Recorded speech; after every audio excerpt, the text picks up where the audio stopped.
Hi, these are the answers to the May 2012 Core 2 paper. As you can see, the first question is fairly straightforward. You're meant to spot from this that this is referring to an AP, and you have to work out the common difference, the sum to the 100th term, and then the sum of 180 terms. Just check your answers for that below. Second question is also straightforward. In the first part, you're using the area. You need to calculate the area, and you're told that sine theta is 5/3. Formula, not in your formula booklet, and there's the calculation to give you a final answer over here. The second part of the question is a bit more difficult. They want the exact value of cos theta. The key here is using sine theta and trying to think of a formula that connects cos and sine theta. And the formula you've learnt in trigonometry is that one. We know the value of sine theta, so we can work out sine squared. And if you follow this working out, you'll see it enables you to work out an exact value of cos theta. The final part of the question is relatively straightforward. We need to work out the length A to C, but we can use a variety of methods to do that. The easiest will be the cosine rule because we know this angle. Have a look at the answer on the next page. You'll see here the cosine rule being used to work out the length of AC, and you've used the answer from part B for cos of that angle, cos of theta. Question 3 is a fairly straightforward question. The only difficulty is the first part, and you must make sure you get that right, otherwise it will have a negative effect on the other parts of the question, which are both hence questions. So expand, it's worth writing out the brackets next to each other. To multiply them out using the rule for adding powers, so 3/2 plus 3/2, that times -1, -1 times x to the 3/2, and -1 times -1. This simplifies to 3. These two middle terms simplify to -2x to the power 3/2. Once you've established that, the integration and then the final part are relatively straightforward. And check your answers for those. So integration, again, when you get an answer like this, make sure you've simplified it on your calculator using the fraction button. They do need these terms simplified. You put plus c at the end, and in the third part of the question, you're going to actually put numbers in place of the x in this expression. You could also have done this on your graphical calculator to get this answer, and some of you may want to check that. Again, question 4 is a relatively straightforward question, and you will need to check your answers. These formulas, remember, are given to you in the formula booklet as well. So, in the first part, use the formula to work out U1 and U2. Make sure you use brackets around fractions and negative numbers when you're doing calculations like this on your calculator. To work out the common ratio, you're doing the second number divided by the first. Worth remembering that if you're not clear how to do it. So here we've done U2 divided by U1 to work out the common ratio. The sum to infinity is given in your formula booklet. And in the last part of the question, it's important to understand what this is asking you. So sigma means add together. The UN is referring to the sequence that the question has been based on, so this GP. And we're doing a sum to infinity, but this bit here, n equals 4, refers to the fact you're starting at U4. You need to make use of the information from the earlier part of the question. Here we worked out the sum to infinity. This means from U1 all the way to infinity. And for U4 up to infinity, we don't want the first, second and third. So we want to do 16, take away the first number, take away the second term, and take away the third term. The final answer for that, as you can see over here, will be this answer down here. Okay, this was the first difficult question. The first part of it wasn't too bad. Work out the length of PQ using the formula arc length equals r times theta. They want to have multiples of pi. As you can see, that's relatively straightforward. In the second part of the question, you needed to identify the angle alpha at the top of the shape over here in this corner, in this kite shape, and also to work out the shaded region. This is much more difficult, but they do allow you to work to 3 significant figures, so you can use decimals. The key is understanding that you need to work out the area of the kite and then take away the area of that sector. Even in a difficult question like this, you will get marks on working out the area of the sector and understanding the basic method. To work out the area of the kite, the easiest method is to split it down the middle and to look at this as a right angled triangle. And to work out that right angled triangle, double it, that's the area of the kite, and then take away the area of the sector. Here we have alpha worked out and the area of the sector. That's relatively straightforward. You could have left this answer as a decimal over here and that wouldn't have been a problem in the mark scheme. The area of the kite is the area of the 2 triangles, and the key there is working out the length of T to P. And that can be done because it's a right angled triangle. So if you have a look at your sketch, we've used simple trigonometry, SOHCAHTOA formulas over here to help us work out the other length on that triangle adjacent to the right angle.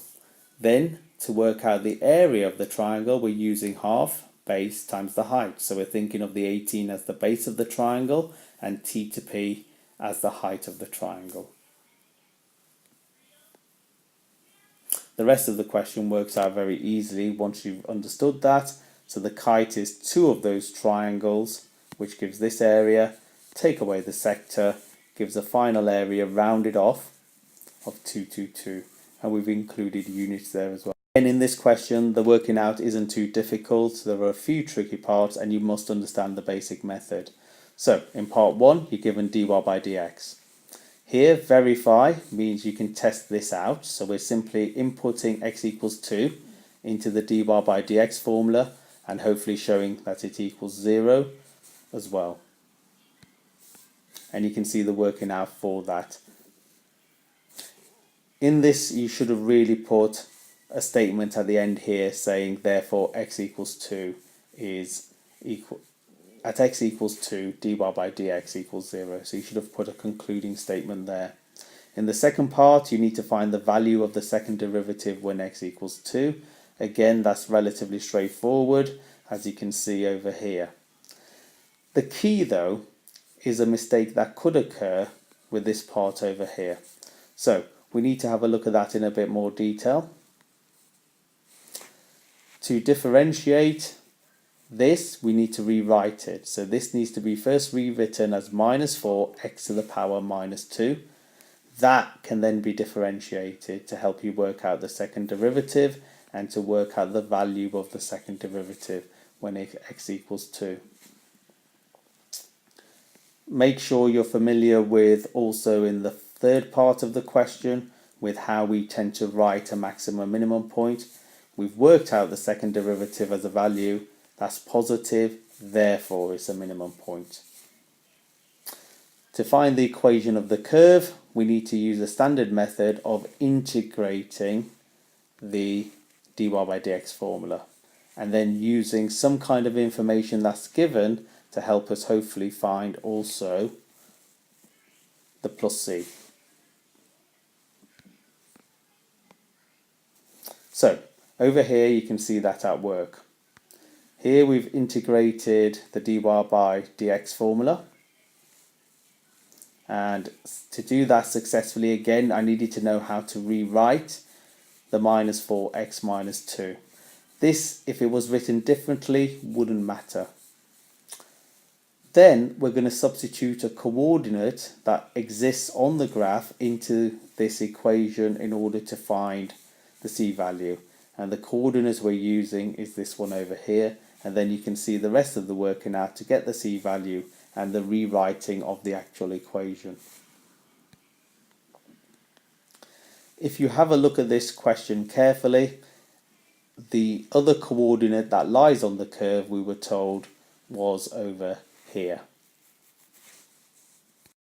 Again, this part of the question, the first part, is very difficult. To understand this, you have to understand that why we would refactorize an equation to help us solve it. Factorizing only helps solve equations which equal 0, because either that bracket equals 0 or that bracket equals 0. And that's the starting point here.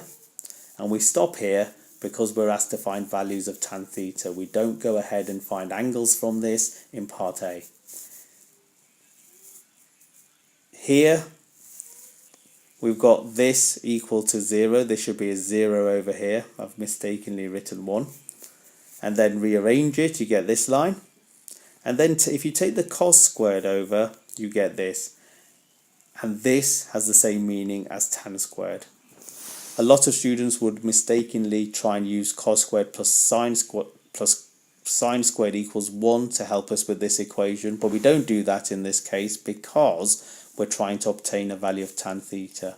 In this final line over here, when you take a square root of an equation, you will get plus or minus a number as well. So there are 3 possible equations there.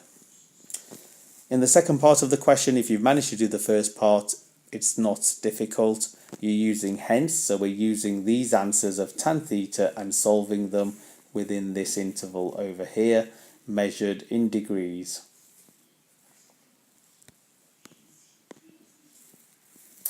Here you can see the solution to that. You don't need to show working out for this.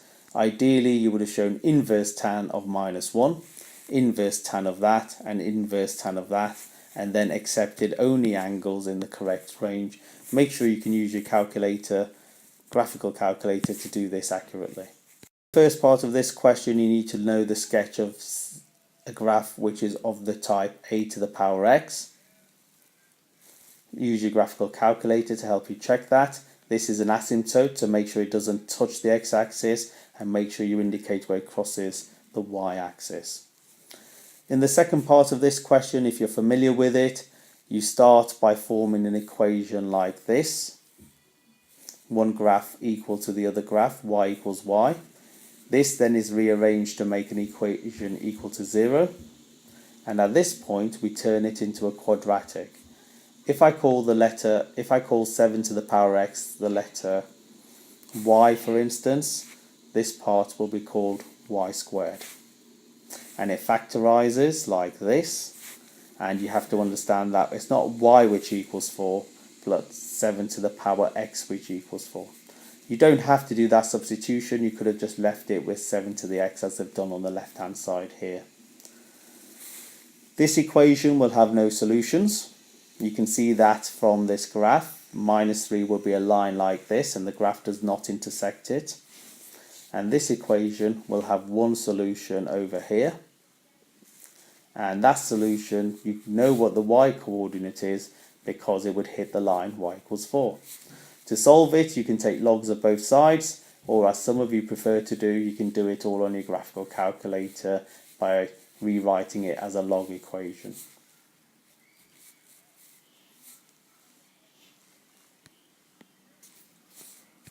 A very difficult question this, with an easy part initially where you're using the trapezium rule. Make sure you understand log 10 is the normal log button on your calculator. That is in base 10, and the final answer needs to be to 3 significant figures. This is the correct working out for part A. In part B, you have to first understand this translation. To understand the translation, you need to understand that the 1 at the front could be written at the end, so it's a vertical translation, and there's the correct description. The second one, which is a stretch, is much more difficult. First, we need to split this up as log 10 plus log of x squared. You can't bring the power down straight away because it's only attached to the letter x, not to the 10x squared. This is equal to 1, check it on your calculator, and this can be rewritten using the power rule like that. To understand the stretch from this, we need to understand this has the same meaning as that. To do a stretch, we need to replace the letter x within the equation with ax in the equation. It can't be replaced with 10 because then this would become 100x squared. It has to be replaced with square root of 10, which gives us a horizontal stretch in the x-axis direction, scale factor 1 over root 10. For the final part of the question, we're going to make use of some of the statements we've established. So for instance, we've established this line over here.